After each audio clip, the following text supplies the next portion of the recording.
The day I inherited Grandpa's lake house was the proudest day of my life. I could still smell the pine and hear the gentle lapping of the water against the shore, memories of 100 childhood summers flooding back. But my sister, Chloe, saw something different.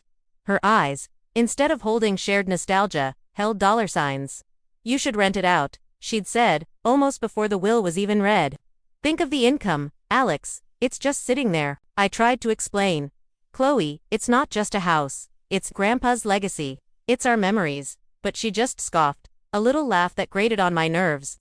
"Memories don't pay the bills," she'd replied, turning away. That was the last time we spoke about it.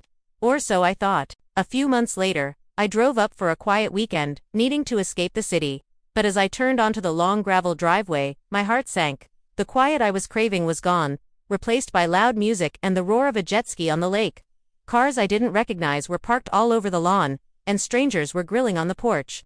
My porch, using Grandpa's old barbecue set. I parked my car, my hands trembling with a mixture of confusion and anger. A man with a sunburn and a loud floral shirt waved at me.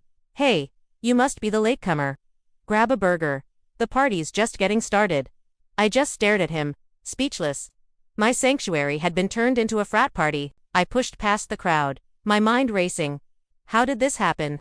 I unlocked the front door and stepped inside. The familiar scent of pine was overpowered by stale beer and sunscreen. Empty cups and plates littered the tables. It was a nightmare. Then, I saw it. On the kitchen counter, next to a stack of rental agreements, was a note in Chloe's familiar, loopy handwriting. "Told you it was a gold mine. Split is 50/50ths. Don't worry, I've got it all handled." See? Rage, hot and sharp, coursed through me. Handled? She had gone behind my back, listed my house, our family's house, on some vacation rental site and invited a horde of strangers to desecrate it. I grabbed my phone, my thumb hovering over her name. But what could I even say? She knew how I felt. She just didn't care. I spent the next hour documenting everything. I took pictures of the trash, the muddy footprints on the antique rugs, the scratch on the heirloom wooden dining table. Each piece of evidence felt like a fresh betrayal. The noise from outside was relentless, a constant, thumping reminder of Chloe's greed.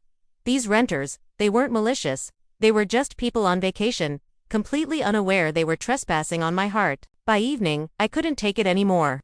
I found the man in the floral shirt. "I'm the owner of this house," I said, my voice shaking slightly. "This is not a rental property. I'm afraid you've all been scammed." His cheerful expression melted into confusion, then annoyance. He pulled out his phone, showing me the listing. There it was, in black and white, complete with photos I'd sent Chloe months ago, just to show her how well I was keeping the place.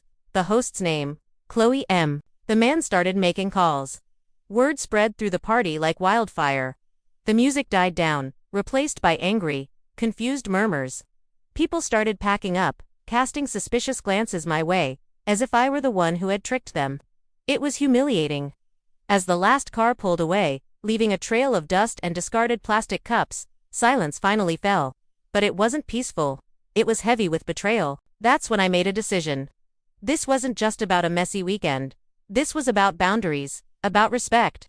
This was theft. The next morning, I walked into the local sheriff's office. I sat across from a kind-faced deputy, laying out the photos and the rental agreements I'd found.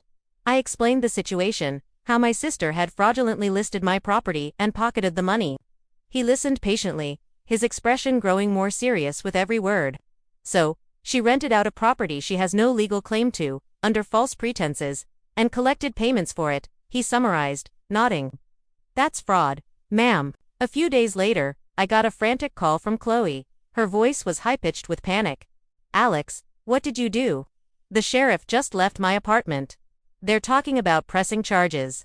"Fraud, are you insane?" I took a deep breath, the calm in my own voice surprising me. "No, Chloe, I'm not insane, I'm just done. You crossed a line you can't uncross. You didn't just rent out a house. You sold our family's memories to the highest bidder without a second thought. You have to face the consequences of that." There was a stunned silence on the other end of the line. But I was going to give you half the money," she stammered. "It was never about the money, Chloe, and you know it," I said softly, and for the first time, I felt a sense of closure. Some things just aren't for sale. The legal battle was messy and it tore what was left of our family apart. Our parents tried to mediate, to make me see it as a sisterly squabble, but I stood my ground. Chloe had to pay back every cent she'd taken from the renters and was sentenced to community service. The conviction on her record was a permanent reminder of her actions.